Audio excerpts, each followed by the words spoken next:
नमस्कार मित्रांनो, मी general secretary सैनिक फेडरेशन DF निंबाळकर आपणाशी संवाद साधू इच्छितो।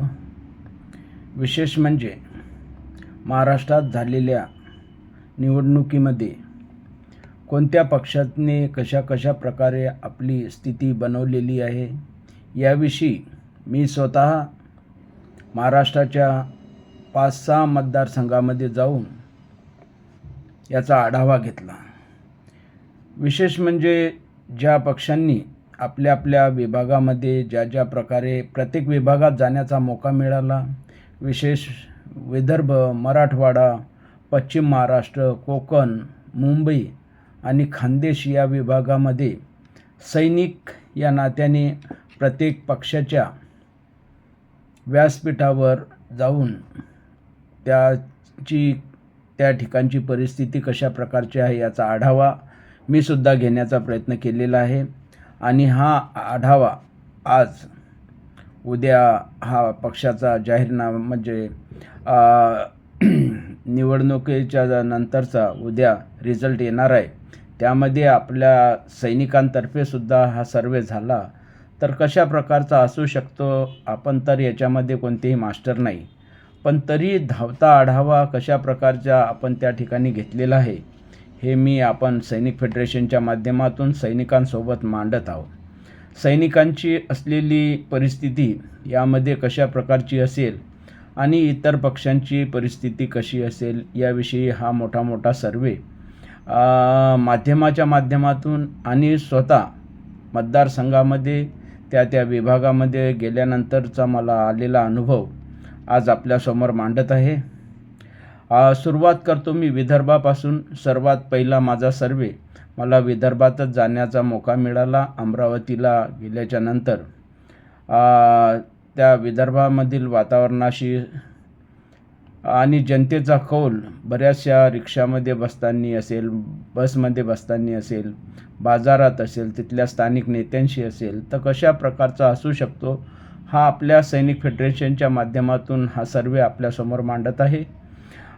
विशेष म्हणजे विदर्भामध्ये आज या सरकारच्या म्हणजे मतदाराचे आपल्या 65 मतदारसंघ आहेत। 65 मतदारसंघामधून कोणत्या मतदारसंघामध्ये कशा प्रकारे कशा विकास आघाडी, महायुती असेल, महाविकास आघाडी असेल, इतर असेल तर यांना कशा प्रकारच्या या 65 जागांमध्ये मिळू शकतात हा मोठा सर्वे मी आपणासमोर मांडत आहे।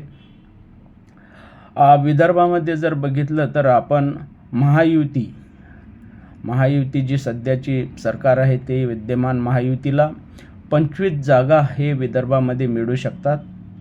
महाविकास आघाडी जी शरद पवार साहेब, काँग्रेस पार्टी आणि उद्धव बाळासाहेब ठाकरे यांची आहे, त्या पक्षाला विदर्भामध्ये 32 जागा मिळू शकतात। आणि महाराष्ट्रामध्ये खास करून इतर पक्षांचं फार मोठं राजकारण होणार आहे, कारण हे महाराष्ट्राच्या विदर्भामधूनच एखाद्या सरकारला बनवण्यासाठी प्रक्रिया चालू होणार, तर या इतर पक्षांचं फार मोठं महत्त्व आहे। तर महाराष्ट्रामध्ये इतर 15 जागा इतर पक्षाच्या निवडून येतील असा हा सर्वे येतो आहे। विशेष म्हणून महाराष्ट्रात जर आपण बघितलं विदर्भामध्ये तर विदर्भामध्ये तकरीबन जर आपण हे केला तर 4 जागा वंचित बहुजन आघाडीला मिळण्याची शक्यता आहे। त्यासाठी त्यांचे तसे ग्राउंड लेवलचे कार्यक्रम मी स्वतः बघितलेले आहेत, त्यामुळे होऊ शकते की वंचित बहुजन आघाडीला त्या ठिकाणी 4 जागा मिळण्याची अपेक्षा आहे। दुसरं, मराठवाड्यामध्ये मला जाण्याचा मौका मिळाला, औरंगाबादला गेलो। त्यानंतर औरंगाबादमध्ये या सर्वे करत असताना बऱ्याच आपल्या सैनिकांशी चर्चा झाली, गावच्या लोकांशी चर्चा झाली, तर त्या ठिकाणी मराठवाड्यामध्ये 46 जागा अशा आपल्या या सरकारमध्ये जे आहेत, तर मराठवाड्यामधून मतदार 46 आहेत, तर त्यामध्ये 17 जागा महायुतीला येण्याची खूप शक्यता आहे।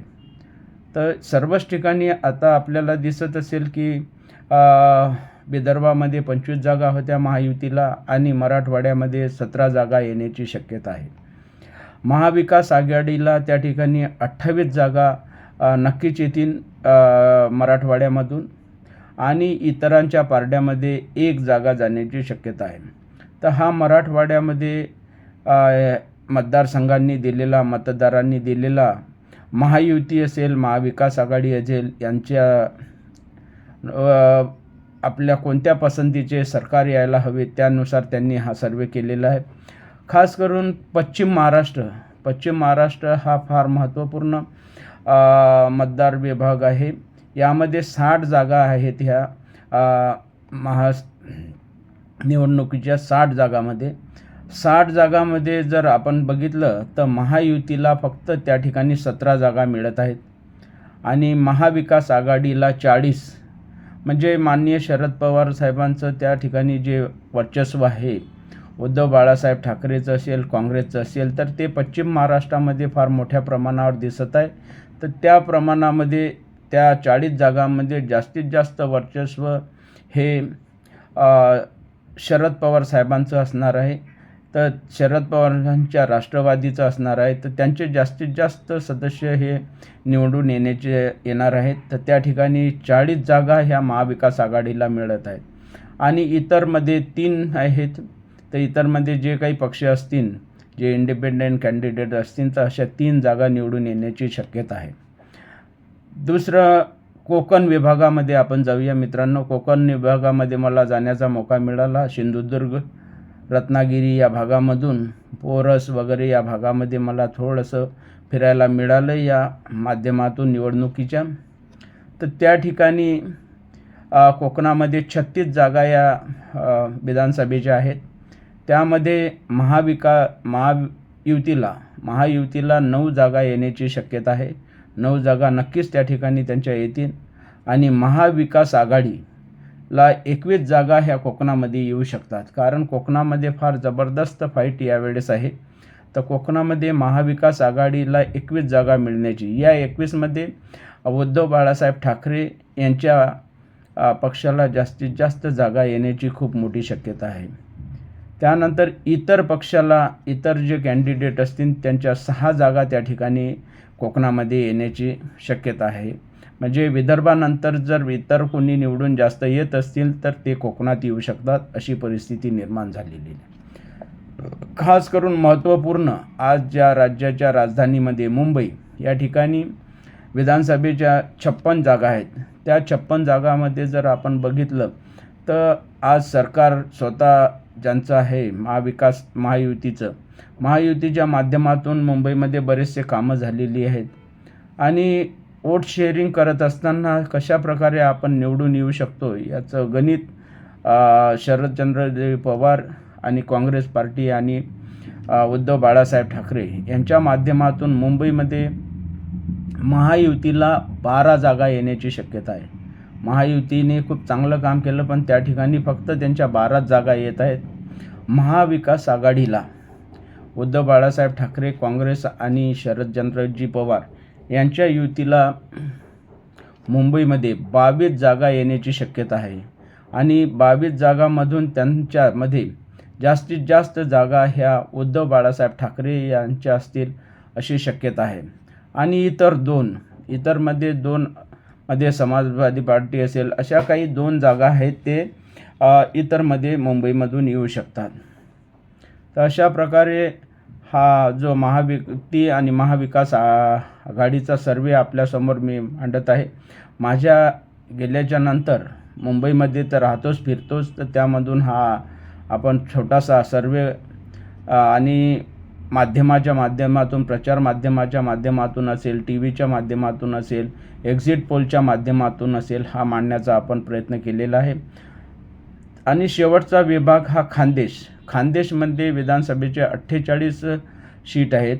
त्या 48 सदस्यापैकी महायुतीला 17 सीट मिळण्याची शक्यता आहे. 17 सीट त्यांना त्या ठिकाणी मिळतील आणि महाविकास आघाडीला 29 सीट त्या ठिकाणी मिळत आहेत व इतर पक्षाला 2. असे महायुती आणि महाविकास आघाडीमध्ये जास्तीत जास्त जर आपण बघितलं तर खानदेशामध्ये 29 सीटमध्ये हे शरदचंद्र पवार आणि काँग्रेस या पक्षाला जास्तीत जास्त त्या ठिकाणी मतदान मिळू शकते आणि विदर्भामध्ये काँग्रेसला चांगल्या प्रकारची भरारी मिळू शकते. अशा प्रकारचे हा सर्वे समोर येत आहे. या सर्वेमधून जर आज आपण बघितलं तर शेवटच्या मोठ्या मोठ्या याच्यामध्ये जर आपण बघितलं तर महायुतीला 100 पार करणं फार मुश्किल होणार आहे, अशी परिस्थिती निर्माण झालेली आहे. आणि महाविकास आघाडी हे 184 मित्रपक्ष वगैरे पकडून तर 172पर्यंत हे वर्चस्व गाठू शकते या सर्वेमध्ये फिरत असताना. आणि लोकांच्या याच्या सान्निध्यातून मी एक असा तयार केलेला पाठपुरावा आहे की कोणत्या मतदारसंघामध्ये कोणत्या पक्षाचे उमेदवार आहेत, त्यांचं वर्चस्व त्या ठिकाणी काय आहे, मागच्या वेळेस कोण होतं आणि त्यांच्या बाकी टी व्हीच्या माध्यमातून जे काही आलेलं आहे त्यांच्या कॅन्डिडेटविषयी आणि झालेल्या प्रकाराविषयी, त्यांनी केलेले आपले आलोचना असतील, त्या ठिकाणच्या कॅन्डिडेट उभे राहिले होते, त्यांनी आपल्या विविध प्रकारच्या मुद्द्यांवर विषय विचारलेले असतील, ते या सर्व मुद्द्यातून आज आपल्याला जो हा सर्वे कल जो दिसतो आहे तो महाविकास आघाडीकडे आज येणाऱ्या 2-4 दिवसाचं सरकार बनण्याची शक्यता वाटते आहे. तर या सर्वेमधून मला जे बघायला मिळालं ते मी आपणासमोर मांडण्याचा प्रयत्न केलेला आहे. तर सैनिकांनी विश्लेषण करून, खास करून आम्ही सैनिकांनी यामध्ये अतोनात प्रयत्न केला की आमचं एखादं तरी सीट निघावं, पण आपण आपले डिपॉझिट वाचवण्यासाठी सुद्धा अपयशी ठरणार आहोत, अशी परिस्थिती निर्माण झालेली आहे. कारण खूप मोठं युनिटचं डायव्हर्शन झालेलं आहे. बरेचसे सैनिकांचंच नाही, जे वोटर्स होते त्यांचा वोट शेअरिंगसुद्धा फार कमी झालेलं आहे. वोटाचं जास्तीत जास्त आज महाराष्ट्रामध्ये पाहिलं तर 50 ते 60च्या पर्सेंटेजमध्ये वोटिंग झालेलं आहे. तर त्यामध्ये किती सैनिक त्या वोटिंगसाठी बाहेर निघाले असतील हे आपल्याला माहिती नाही. आणि वोटिंगमध्ये फक्त सैनिकांनीच वोटिंग करून होणार नाही. तर यासाठी आपल्याला सैनिकांना यामधून एक विशेष शिकण्याची जरूरत निर्माण झालेली आहे. एखादा तरी इतरमध्ये आपला सैनिक लागायला पाहिजे होता. त्यापेक्षा करूया की एखाद्या ठिकाणी आपलं सीट लागेल, पण तशी परिस्थिती महाराष्ट्रामध्ये निर्माण झालेली नाही आहे. त्यासाठी आजचा हा सर्वे आपण सर्वांना कसा वाटला याविषयी आपण जरूर आपल्या कॉमेंट्स लिहा, याच्यावर चर्चा करा आणि सांगा याच्यापेक्षाही जास्त सर्वे चांगला केला असेल, जे खरंच महाराष्ट्रामध्ये राजकारणामध्ये सैनिक उतरलेले आहेत, जे गेलेले आहेत, त्यांनी याच्यामध्ये भूमिका मांडलेली असेल, बघितलं असेल, त्यांनीसुद्धा आपल्या एक्झिट पोल स्वतः तयार करा.